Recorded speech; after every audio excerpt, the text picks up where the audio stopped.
죽고 싶으면 계속 짓거려봐. 문신으로 뒤덮인 2미터 거구의 남성이 노인 경비원의 멱살을 움켜쥐었습니다. 그 순간 경비실 문이 산산조각 나듯 열렸어요. 160cm 남짓한 왜소한 여성이 나타났죠. 그녀의 작은 손이 번개처럼 움직였고 다음 순간 거구의 남성이 비명을 지르며 바닥에 무릎을 꿇었습니다. 뼈가 부러지는 소리가 울렸어요. 작은 여성의 눈빛은 얼음장같이 차가웠죠. 누구도 예상하지 못했던 반전의 순간이었습니다. 그럼 지금부터 평범한 아파트에 숨겨진 충격적 진실의 이야기를 시작하겠습니다.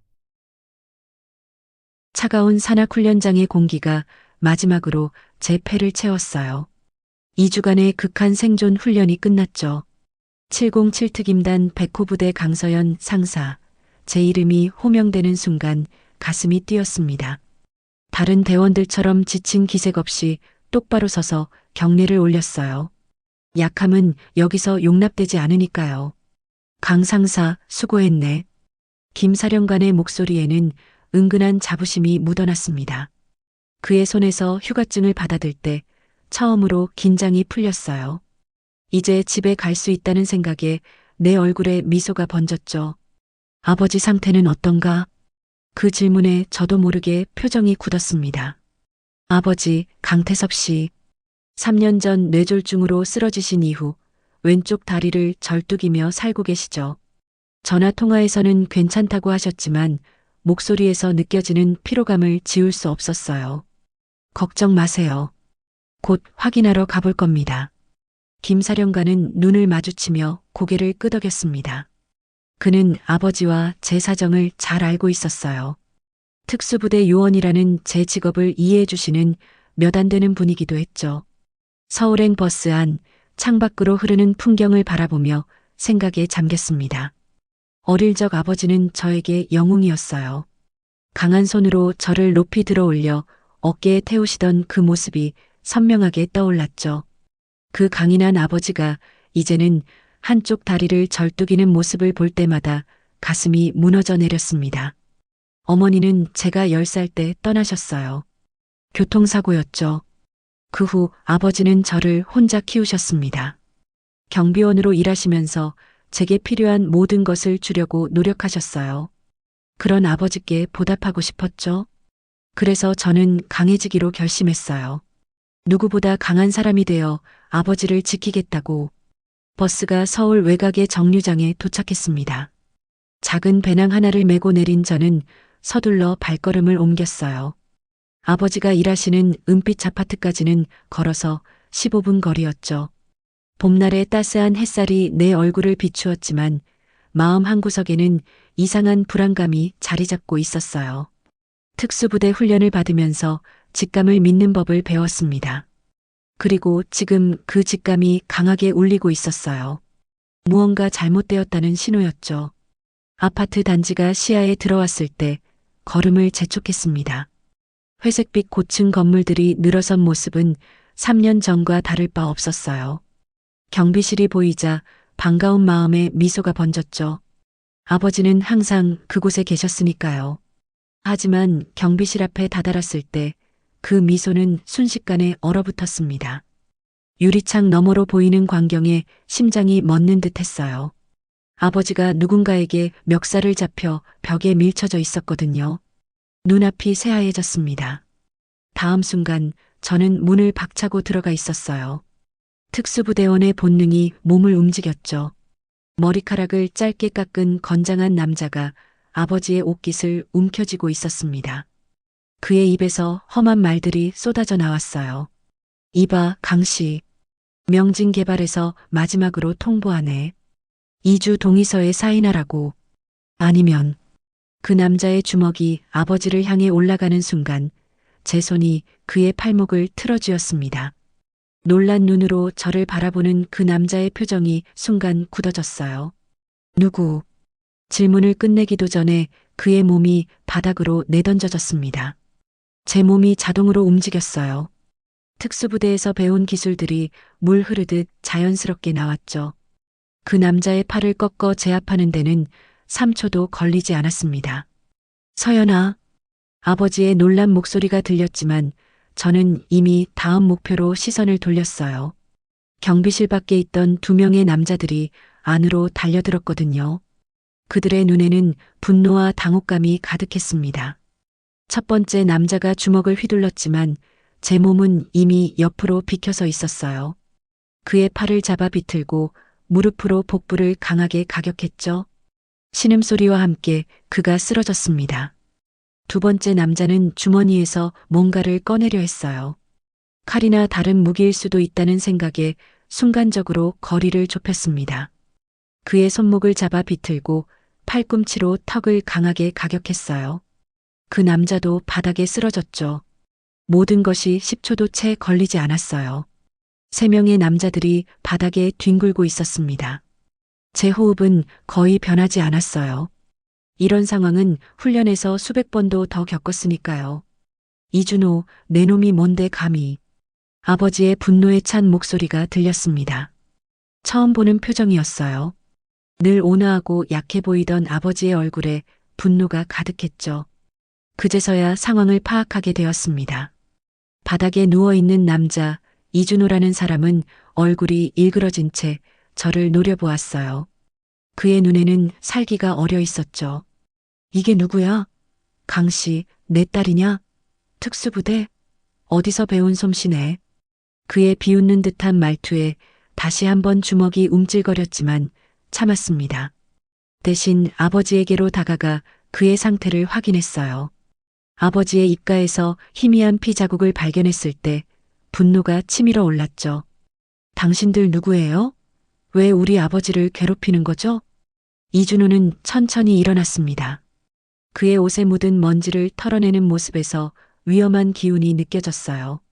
명진개발 직원이야. 너희 아버지가 일하는 이 아파트 재개발 예정이거든. 근데 여기 몇몇 주민들이 동의서에 서명을 안 해주시네. 특히 너희 아버지가 주도하시고. 그제서야 상황이 이해되었습니다. 아버지가 최근 통화에서 언급했던 재개발 문제였어요. 하지만 이렇게 폭력까지 동원할 정도인 줄은 몰랐죠. 법적 절차를 밟으세요. 폭력은 범죄입니다. 제 차가운 목소리에 이준호는 코웃음을 쳤어요.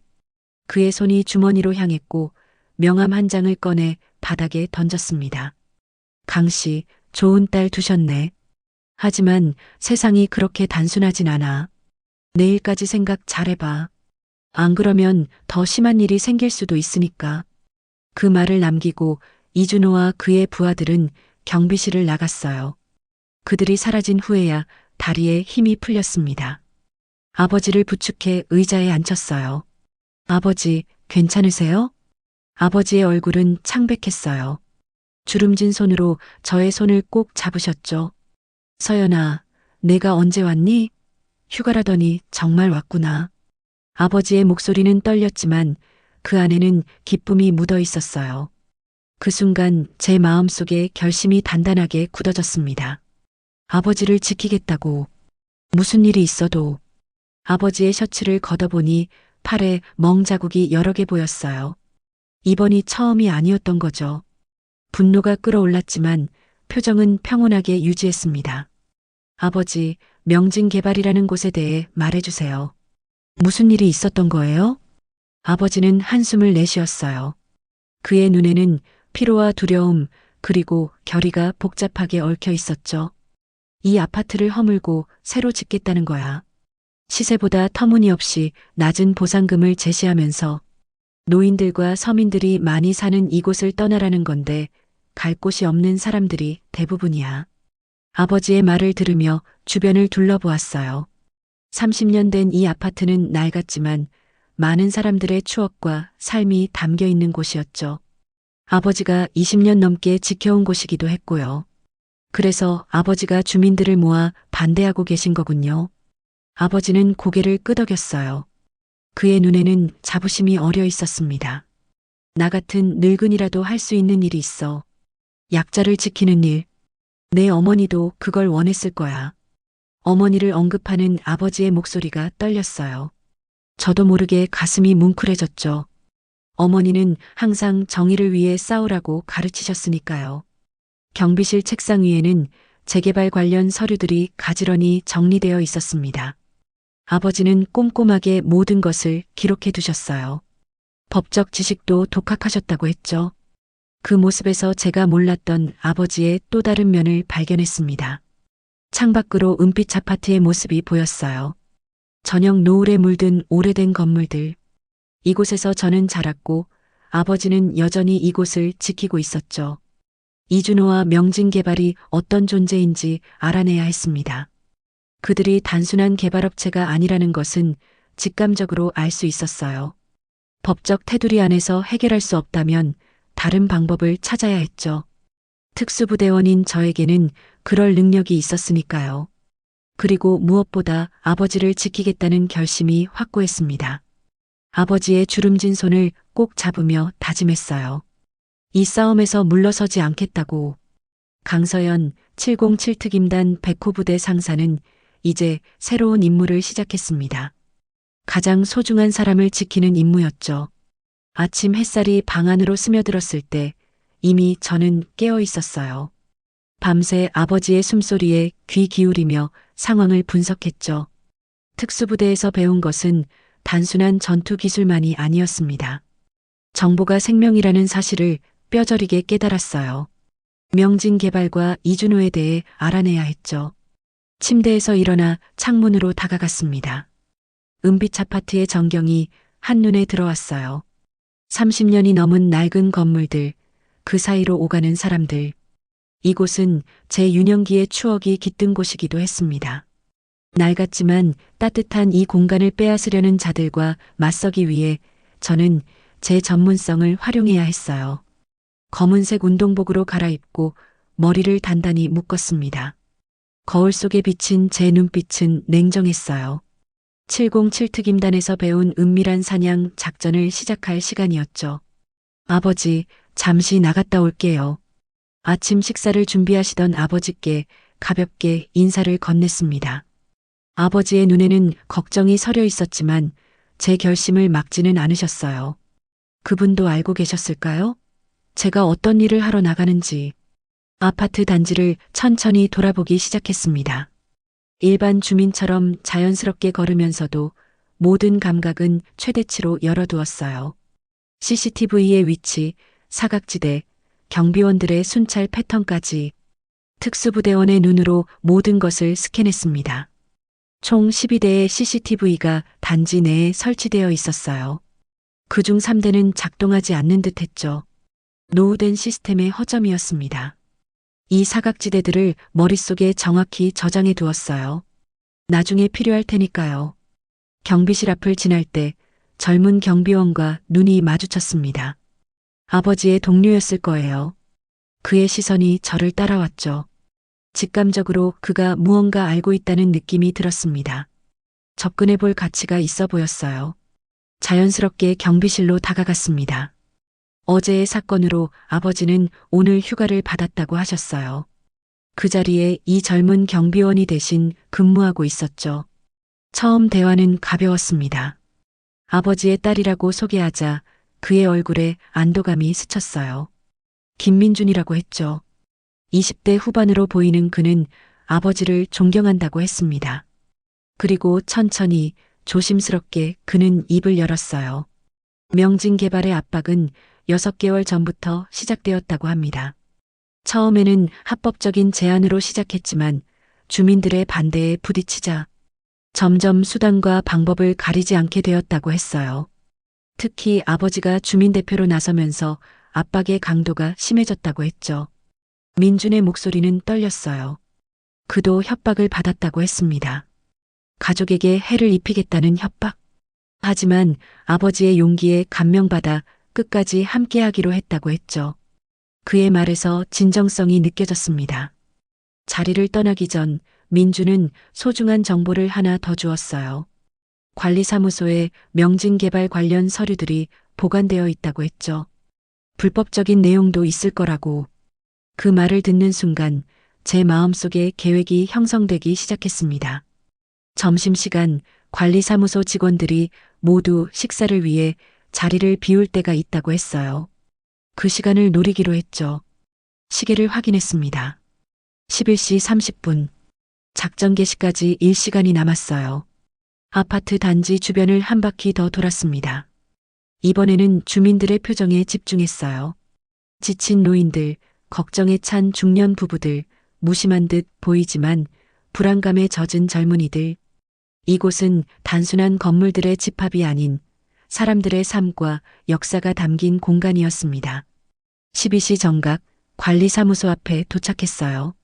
창문으로 살짝 들여다보니 예상대로 직원들은 모두 자리를 비웠습니다. 주변을 한 번 더 확인한 후 CCTV 사각지대를 통해 건물 뒤편으로 다가갔어요. 비상구문은 보안이 취약했습니다. 특수부대에서 배운 기술로 5초 만에 열 수 있었어요. 소리 없이 문을 열고 안으로 들어섰죠. 관리사무소 내부는 조용했습니다. 서류 캐비닛들이 벽을 따라 줄지어 서 있었어요. 시간이 많지 않았습니다. 10분, 그게 제가 가진 시간의 전부였어요. 서류들을 빠르게 훑어보기 시작했습니다. 재개발 계획서, 주민동의서, 보상계획. 그리고 마침내 찾았어요. 명진개발 내부 지침이라고 적힌 파일. 내용을 읽는 순간 등줄기로 한기가 느껴졌습니다. 그들의 전략은 충격적이었어요.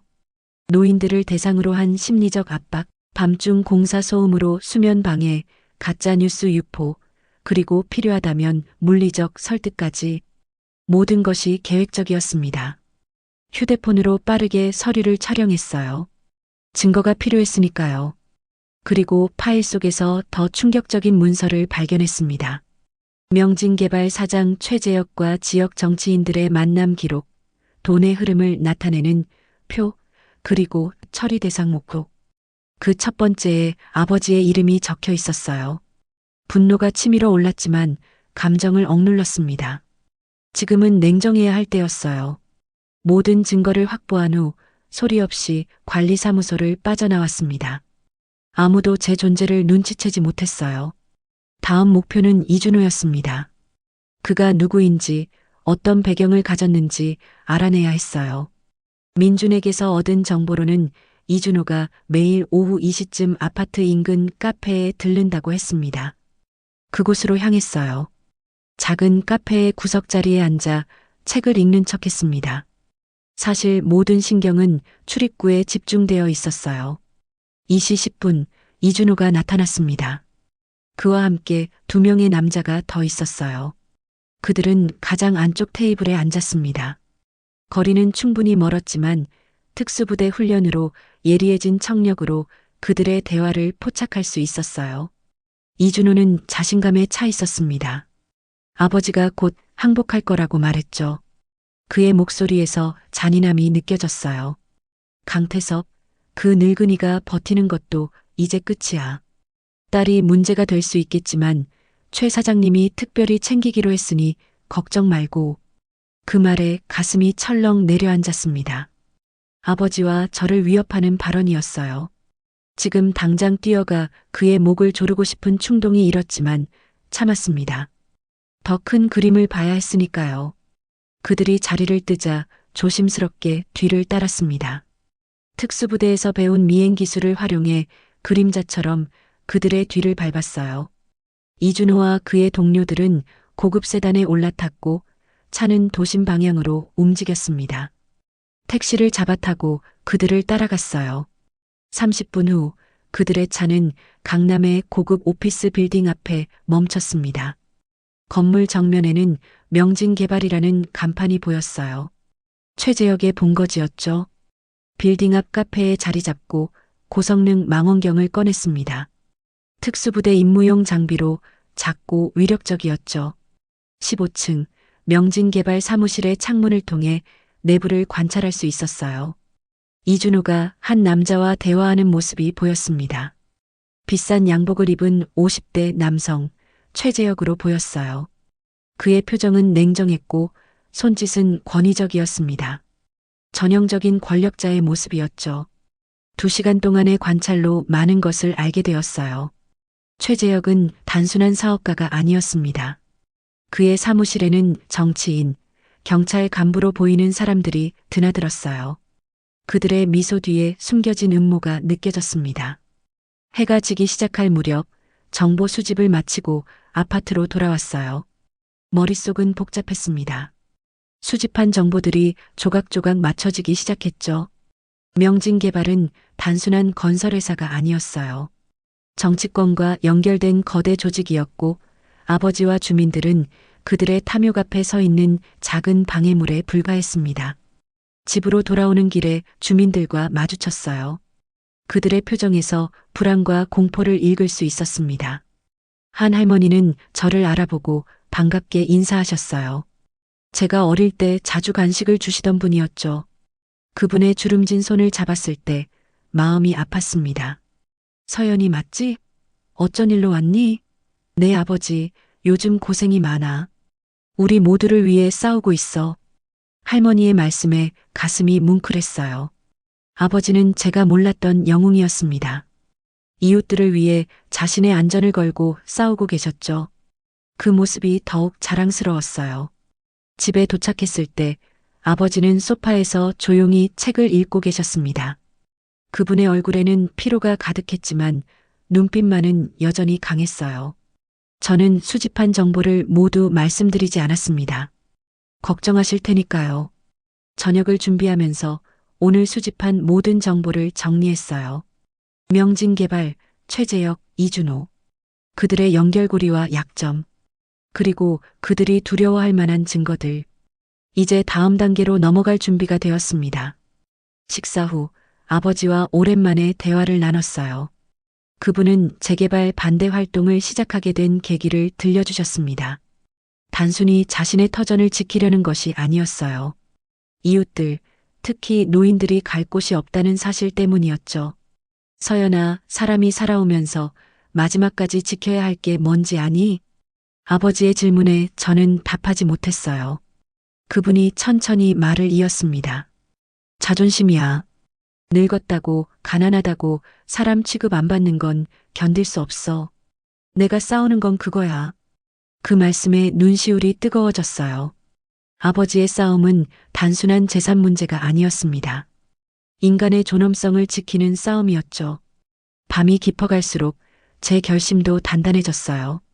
명진개발에 맞서는 것은 위험한 일이겠지만 아버지와 이웃들을 위해 꼭 해야 할 일이었습니다. 특수부대원으로서의 제 능력을 온전히 활용할 때였어요. 창밖으로 은빛 아파트의 밤 풍경을 바라보았습니다. 불빛이 따뜻하게 빛나는 창문들. 각각의 창 뒤에는 저마다의 삶과 꿈이 있었어요.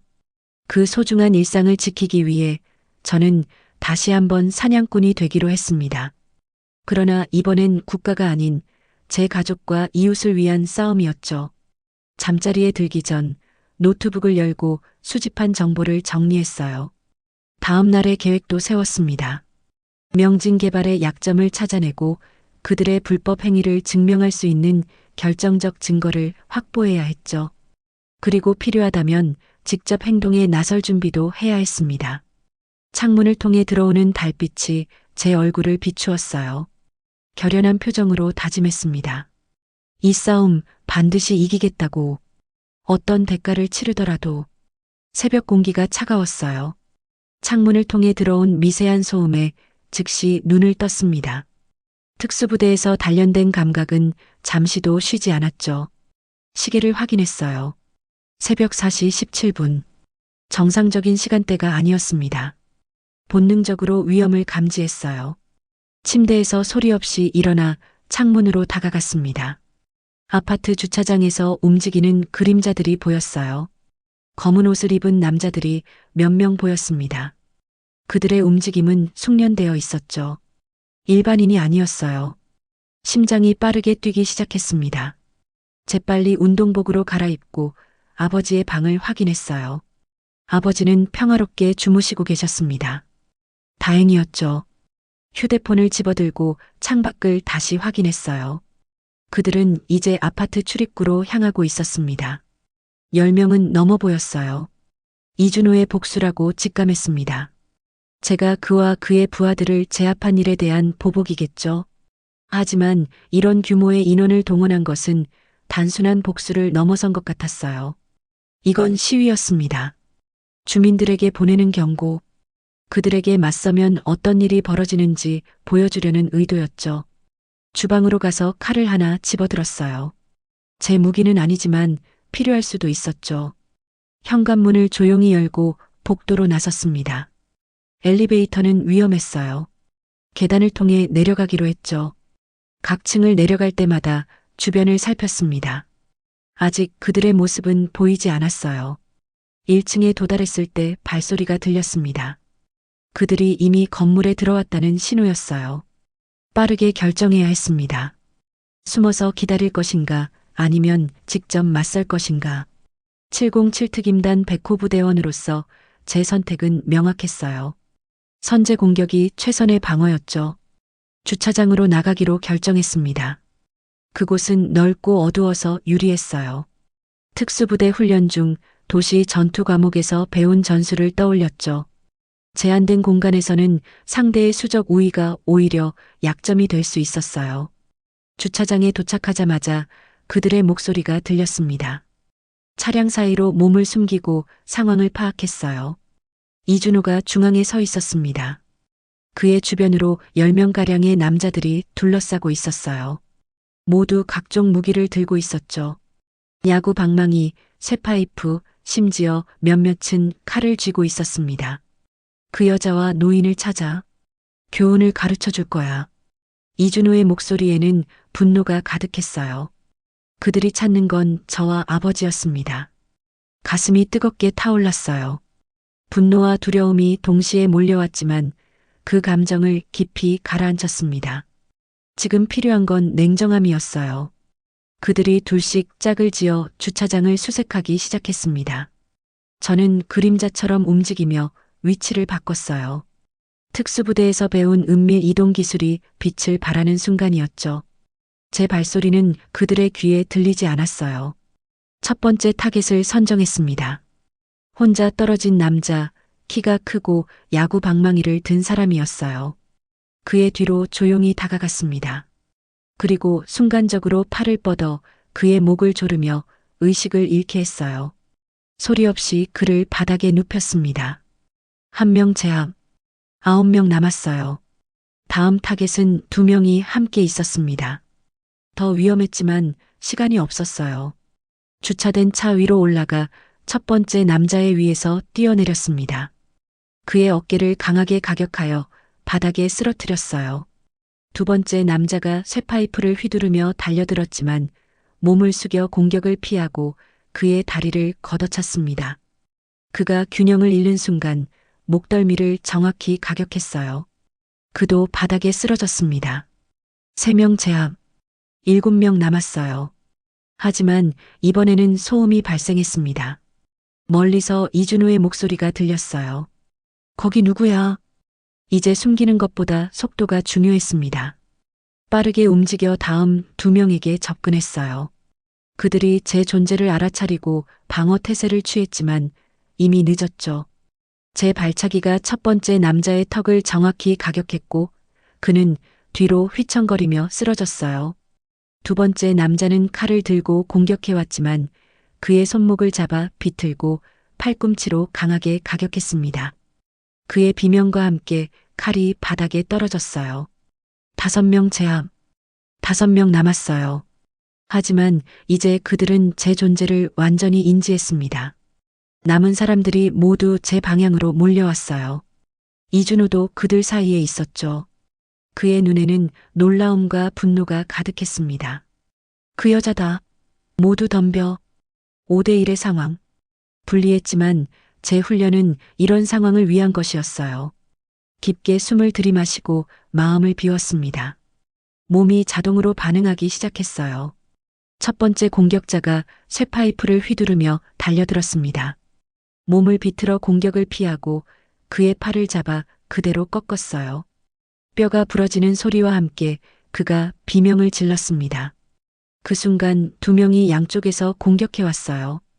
오른쪽 남자의 공격은 피했지만 왼쪽 남자의 주먹이 제 어깨를 스쳤습니다. 날카로운 통증이 느껴졌지만 집중을 잃지 않았어요.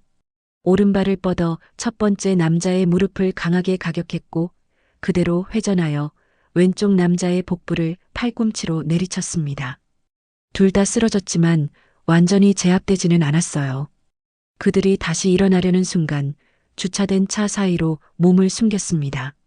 잠시 숨을 고르고 상황을 파악할 시간이 필요했어요. 이제 이준호와 두 명의 부하만 남았습니다. 그들은 경계를 늦추지 않고 주변을 살폈어요. 이준호의 얼굴은 분노로 일그러져 있었죠. 어디 숨었어? 나와. 그의 목소리에는 두려움이 묻어 있었어요. 예상치 못한 저항에 당황한 것 같았죠. 그 틈을 놓치지 않고 다시 행동에 나섰습니다. 차 밑으로 굴러 이동한 후 갑자기 일어나 마지막 두 명의 부하에게 동시에 공격을 가했어요. 한 명의 목을 강하게 가격하고 동시에 다른 한 명의 배를 발로 찼습니다. 두 명 모두 쓰러졌어요. 이제 이준호만 남았습니다. 그는 주머니에서 무언가를 꺼내려 했어요. 총일 수도 있다는 생각에 즉시 달려들었습니다. 그의 손목을 잡아 비틀고 팔을 등 뒤로 꺾었어요. 그가 비명을 질렀지만 놓아주지 않았습니다. 이게 끝이라고 생각하지 마. 이준호의 목소리는 떨렸지만 여전히 위협적이었어요. 그의 얼굴을 바닥에 밀어붙이며 귓가에 속삭였습니다. 다시는 우리 아버지에게 얼씬거리지 마세요. 다음에는 이렇게 쉽게 끝나지 않을 테니까. 이준호를 바닥에 내버려 두고 일어섰습니다. 주변을 확인하니 그의 부하들은 대부분 의식을 잃거나 고통에 몸부림치고 있었어요. 승리했지만 이것이 끝이 아니라는 것을 알았습니다. 오히려 시작에 불과했죠. 아파트로 돌아가는 길 뒤에서 이준호의 목소리가 들렸어요. 강서연, 최 사장님이 널 기억할 거야. 독사를 풀어놓을 거라고. 그 말에 등줄기로 한기가 느껴졌습니다. 독사라는 단어가 머릿속에 맴돌았어요. 누군가의 별명 같았습니다. 위험한 인물이 분명했죠. 아파트에 돌아와 문을 열자 아버지가 거실에 서 계셨어요. 걱정된 표정으로 저를 바라보셨죠. 제 모습이 흐트러져 있었을 테니 당연했어요. 아버지께 상황을 간략히 설명드렸습니다.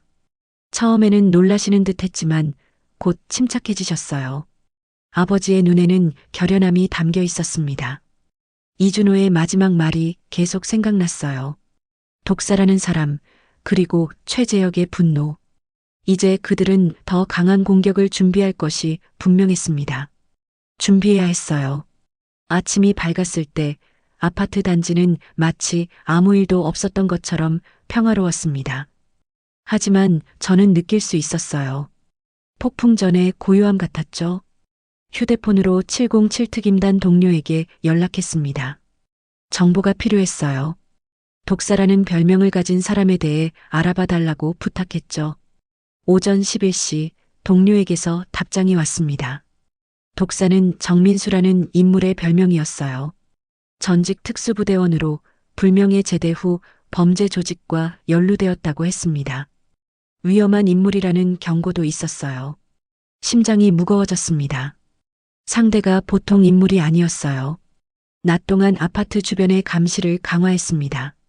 CCTV 사각지대를 중점적으로 확인했고 경비실의 민준에게도 특별히 주의해달라고 부탁했어요.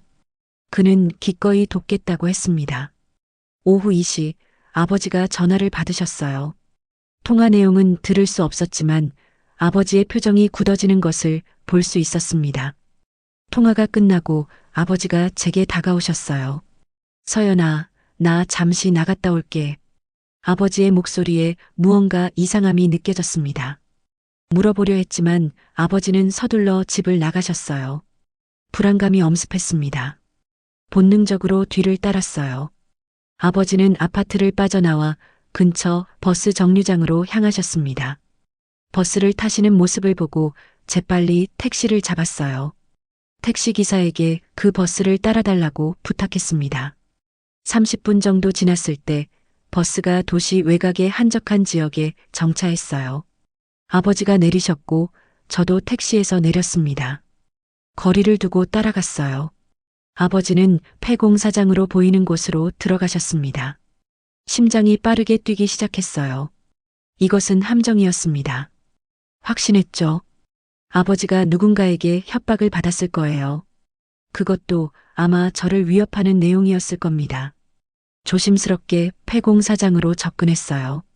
아버지의 모습이 보였습니다. 그분은 혼자 서 계셨어요.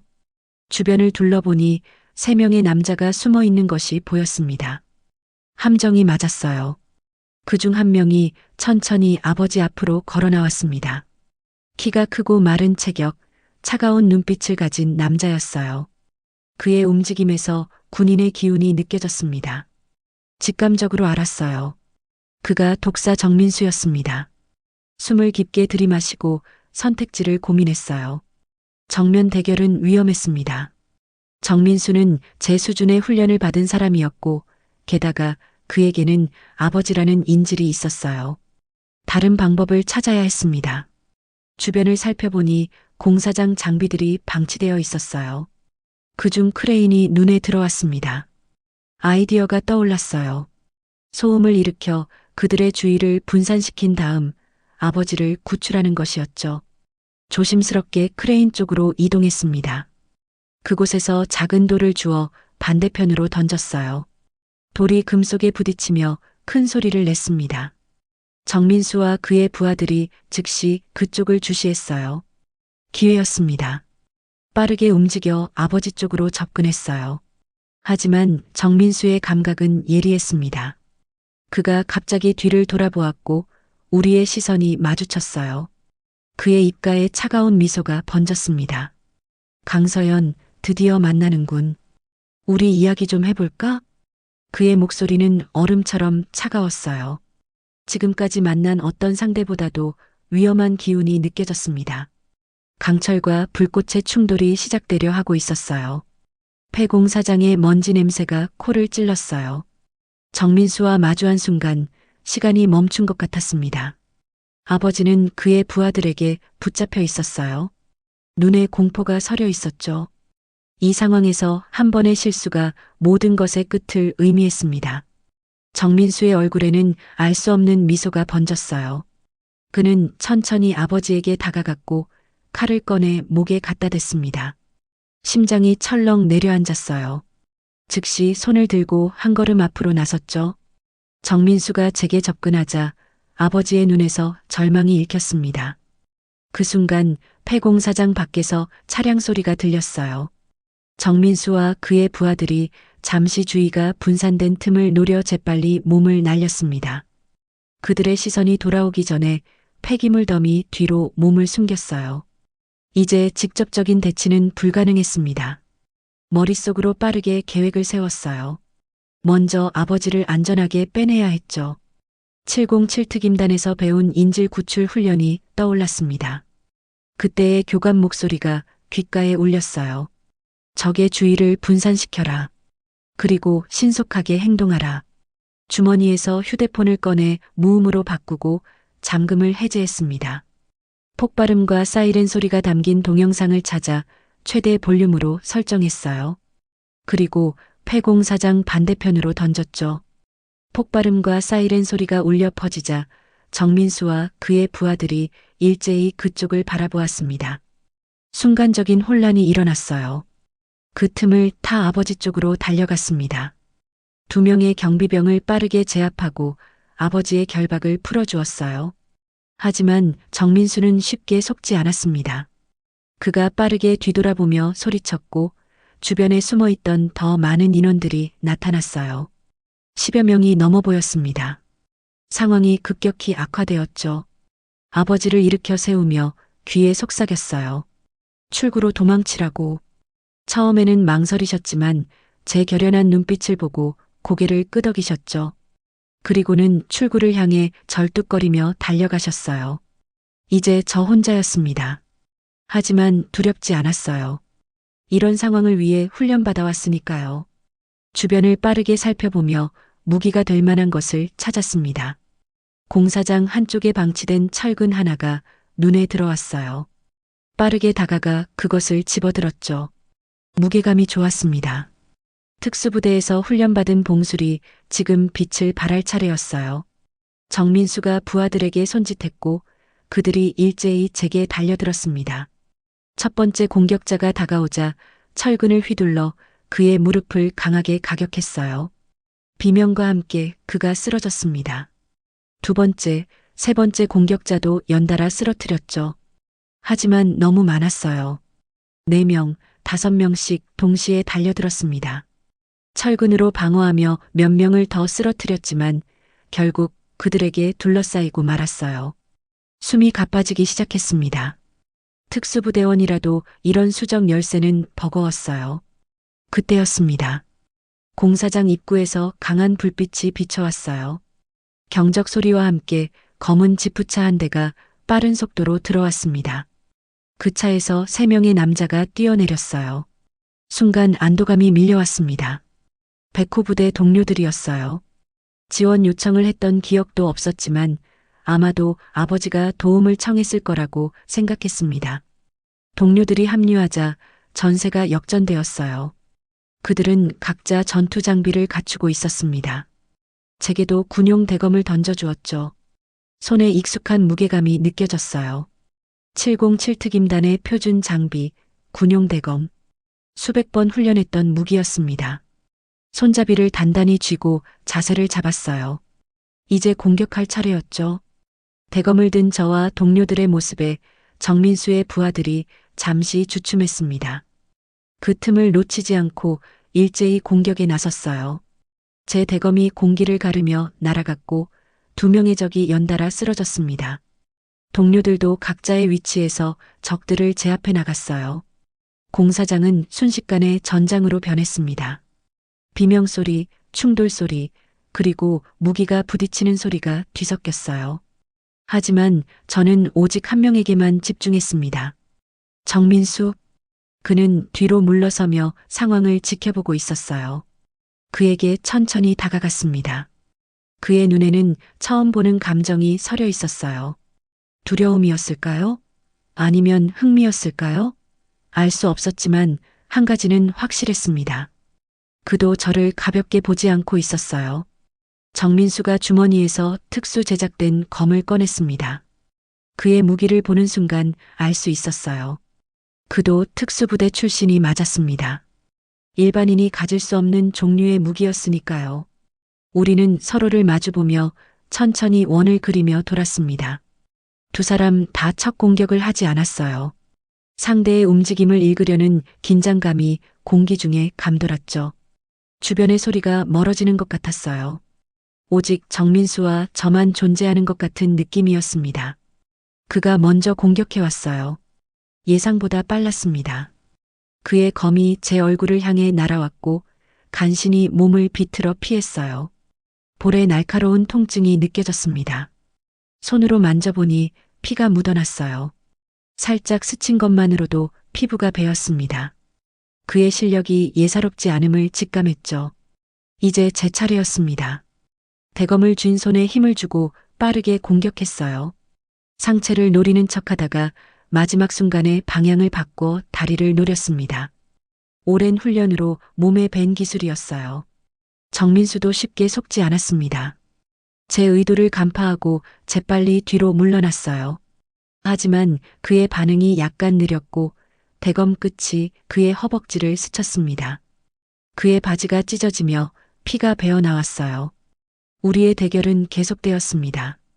공격과 방어, 속임수와 간파가 반복되었어요. 둘 다 전문가였기에 쉽게 승부가 나지 않았습니다. 시간이 흐르며 점점 지쳐갔지만 집중력은 잃지 않았어요. 그때 정민수가 예상치 못한 행동을 했습니다. 갑자기 주머니에서 작은 물체를 꺼내 제게 던졌어요. 반사적으로 몸을 숙였고 그 물체가 제 뒤로 날아갔습니다. 순간 강한 섬광과 함께 굉음이 들렸어요. 섬광 수류탄이었습니다. 눈이 일시적으로 멀고 귀가 먹먹해졌어요. 균형을 잃고 한쪽 무릎을 꿇었습니다. 정민수가 이 기회를 놓치지 않고 달려들었어요. 그의 검이 제 목을 향해 날아왔습니다. 마지막 순간에 본능적으로 대검을 들어 올려 방어했어요. 두 검이 부딪히며 불꽃이 튀었습니다. 힘겨운 상황이었지만 포기할 수 없었어요. 아버지를 생각했습니다. 그리고 은빛 아파트의 주민들, 민준, 그리고 제가 지켜야 할 모든 사람들을 떠올렸어요. 새로운 힘이 솟아났습니다. 강하게 밀어내며 일어섰어요. 정민수의 얼굴에 놀라움이 스쳤습니다. 그리고 제 공격이 시작되었어요. 707 특임단에서 배운 모든 기술을 동원했습니다. 빠르고 정확하고 치명적인 공격이었죠. 정민수는 점점 밀리기 시작했어요. 그의 호흡이 거칠어졌고 움직임도 둔해졌습니다. 기회였어요. 마지막 공격을 준비했습니다. 대검을 쥔 손에 모든 힘을 실어 그의 무기를 향해 내리쳤어요. 강한 충격과 함께 정민수의 검이 손에서 떨어졌습니다. 그가 균형을 잃고 비틀거렸어요. 주저하지 않고 달려들어 그를 바닥에 쓰러뜨렸습니다. 그의 목에 대검을 겨누며 승리를 확신했어요. 그런데 갑자기 주변이 밝아졌습니다. 강한 조명이 우리를 비추었어요. 그리고 확성기 소리가 들렸습니다. 경찰이었어요. 누군가 신고한 모양이었죠.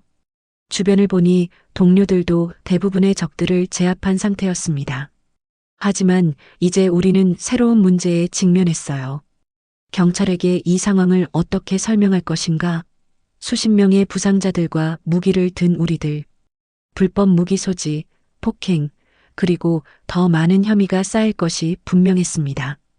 정민수는 제 발 아래에서 웃기 시작했어요. 그의 웃음소리가 점점 커졌습니다. 뭔가 이상했어요. 마치 모든 것이 계획대로 되어가고 있다는 듯한 웃음이었죠. 경찰들이 다가오며 무기를 내려놓으라고 외쳤습니다. 동료들과 눈빛을 교환했어요. 모두 같은 생각이었습니다. 저항은 무의미했어요. 천천히 대검을 내려놓고 양손을 들었습니다. 경찰들이 달려와 우리를 체포하기 시작했어요. 수갑이 제 손목에 채워졌습니다. 차가운 금속 감각이 현실을 일깨웠어요. 이것이 끝이 아니었습니다. 오히려 또 다른 시작일 뿐이었죠. 경찰차로 끌려가는 길에 아버지를 발견했습니다. 그분은 경찰들 사이에 서 계셨어요. 제 모습을 보시고 표정이 굳어졌습니다. 눈에는 복잡한 감정이 서려 있었어요. 자랑스러움과 걱정, 그리고 무엇보다 깊은 슬픔이 보였습니다. 경찰차 문이 닫히기 전 아버지와 마지막으로 눈을 마주쳤어요. 그분의 입술이 움직이는 것이 보였습니다. 말은 들리지 않았지만 읽을 수 있었어요. 걱정 마라. 내가 있다. 차 문이 닫히고 경찰서로 향하는 동안 마음속으로 다짐했습니다. 이것으로 끝나지 않을 거라고. 명진개발과 최재혁은 반드시 심판을 받을 것이라고. 그리고 무엇보다 아버지와 주민들을 지키겠다고. 경찰차 창문으로 밤하늘을 바라보았습니다. 별 하나 없는 어두운 밤이었어요. 하지만 곧 새벽이 올 거라는 것을 알고 있었습니다. 심판의 밤이 지나면 정의의 아침이 밝아올 테니까요. 차가운 쇠창살이 제 현실이 되었어요. 경찰서 유치장에서 밤을 보내는 동안 많은 생각이 머릿속을 스쳐 지나갔습니다. 아버지는 괜찮으실까? 주민들은 어떻게 되었을까? 그리고 이 상황에서 어떻게 빠져나갈 수 있을까? 새벽빛이 좁은 창문으로 스며들 무렵 경찰 한 명이 다가왔어요. 누군가 저를 만나러 왔다고 했죠. 경찰을 따라 면회실로 이동하는 동안 마음속으로 여러 가능성을 계산했습니다. 혹시 아버지? 아니면 최재혁이 보낸 변호사? 면회실 문이 열리자 뜻밖의 인물이 앉아 있었어요. 김 사령관이었습니다. 707 특임단의 수장이자 제 직속 상관이었죠. 그의 얼굴은 엄격했지만 눈빛에서 안도감을 읽을 수 있었어요. 사령관은 이미 모든 상황을 파악하고 있었습니다.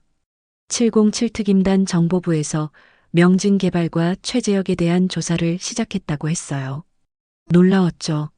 제가 체포된 지 몇 시간 만에 이런 대응이 이루어진 것은 분명 누군가의 강력한 개입이 있었다는 의미였어요. 사령관은 군 변호인단이 파견되었다고 알려주었습니다. 그들은 저를 위해 최선을 다할 거라고 했어요. 그리고 마지막으로 제가 수집한 증거들이 있다면 지금 말해달라고 했죠. 제 마음이 가벼워졌어요. 휴대폰에 저장해둔 명진개발의 불법 서류들, 그리고 관리사무소에서 찍은 사진들에 대해 설명드렸습니다. 사령관은 고개를 끄덕이며 그것들을 즉시 확보하겠다고 했어요. 면회가 끝나고 다시 유치장으로 돌아왔을 때 처음으로 희망이 보였습니다. 홀로 싸우는 것이 아니었어요. 제 뒤에는 707 특임단이라는 강력한 지원군이 있었죠. 이틀 후 저는 재판정에 섰습니다. 군 변호인단의 수석 변호사 박민호는 냉철하고 예리한 사람이었어요. 그는 제 사건을 맡아 철저히 준비했다고 했습니다. 저를 믿어달라는 그의 말에 안도감을 느꼈어요.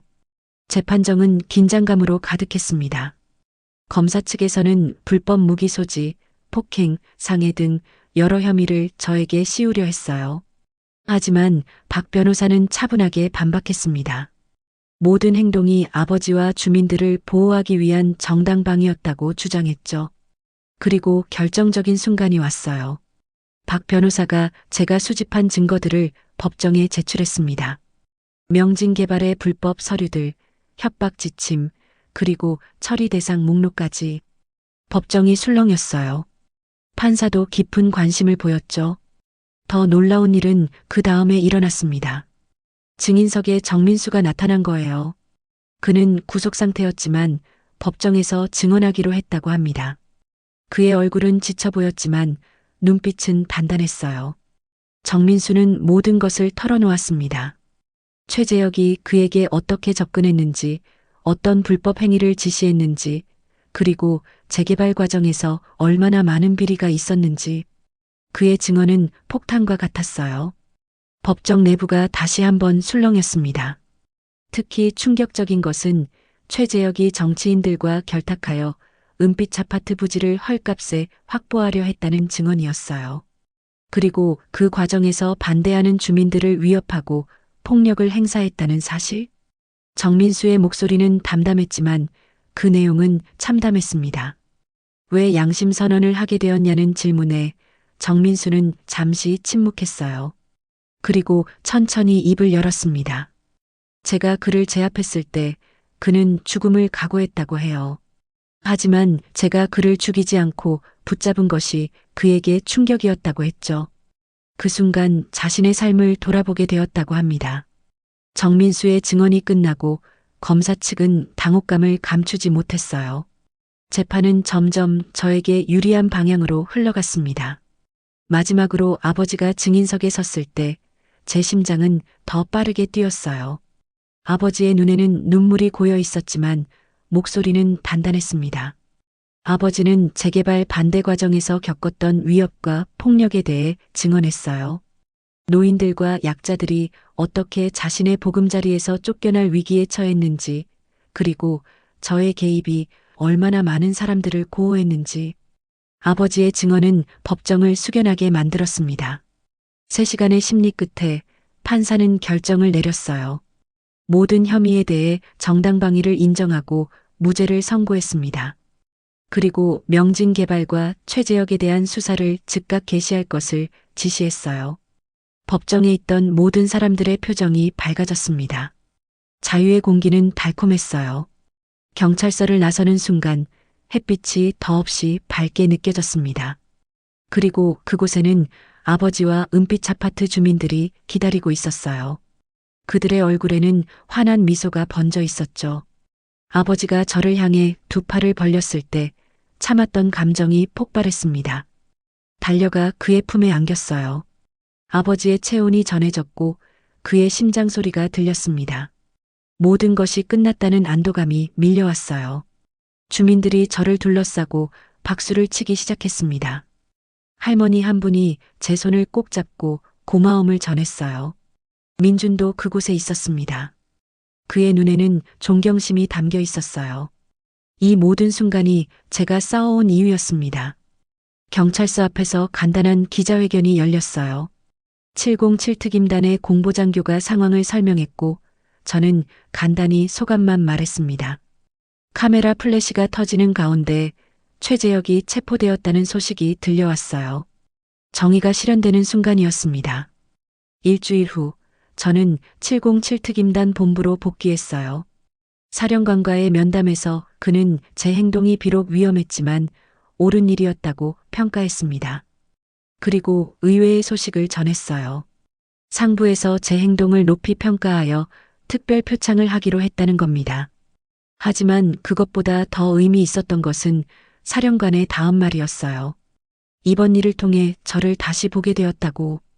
특수부대원은 강함뿐만 아니라 정의감도 필요하다고 했습니다. 그의 말에 가슴이 뜨거워졌어요. 부대 생활로 돌아오면서 저는 아버지와 은빛 아파트 주민들과의 시간을 더 소중히 여기게 되었습니다.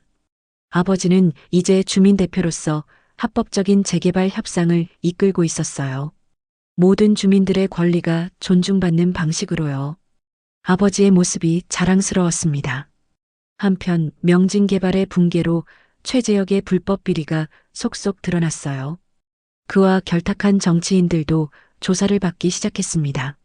한 사람의 용기가 이렇게 큰 변화를 만들어낼 수 있다는 사실이 놀라웠어요. 정민수는 감형을 받아 최소한의 형벌을 받게 되었습니다. 그의 양심 선언이 인정받은 거죠. 재판장을 나서며 그가 저를 향해 고개를 숙여 인사했던 모습이 기억에 남아요. 그의 눈에서 후회와 새로운 시작에 대한 희망을 읽을 수 있었습니다. 2달 후 저는 새로운 임무를 받았어요. 해외 파견이었습니다. 출발하기 전날 밤 아버지와 함께 옥상에 올라가 별을 보았어요. 어머니가 좋아하셨던 일이었죠. 아버지는 제 어깨를 감싸며 자랑스럽다고 말씀하셨습니다. 그 말 한마디가 제게는 세상의 모든 상과 표창보다 값진 것이었어요. 새벽에 부대로 복귀하는 길 은빛 아파트를 뒤로하며 뒤돌아보았습니다. 30년 된 낡은 건물이지만 이곳은 제 뿌리였어요. 그리고 앞으로도 영원히 제 마음의 고향일 것입니다. 707특임단 백호부대 강서연 상사. 이제 저는 더 강해졌습니다. 단순히 몸이 아니라 마음도요. 정의가 무엇인지 그리고 그것을 위해 싸울 가치가 있다는 것을 깊이 깨달았어요. 비록 그 과정이 고통스럽고 위험할지라도 새로운 임무를 향해 걸어가며 가슴속에 다짐했습니다. 언제 어디서든 약자를 지키고 정의를 실현하는 전사가 되겠다고. 그것이 제가 선택한 길이고 제 존재의 이유니까요. 비행기에 오르기 전 마지막으로 휴대폰을 확인했어요. 아버지가 보낸 메시지가 있었습니다. 단 한 줄이었어요. 내 어머니도 자랑스러워 하실 거야. 그 말에 눈시울이 뜨거워졌습니다. 비행기 창밖으로 보이는 새벽 하늘은 맑고 청명했어요. 어둠이 걷히고 빛이 들이오는 순간 모든 것이 선명해지는 그 시간. 정의의 새벽이 밝아오고 있었습니다. 그리고 저는 그 빛을 따라 계속해서 나아갈 것입니다.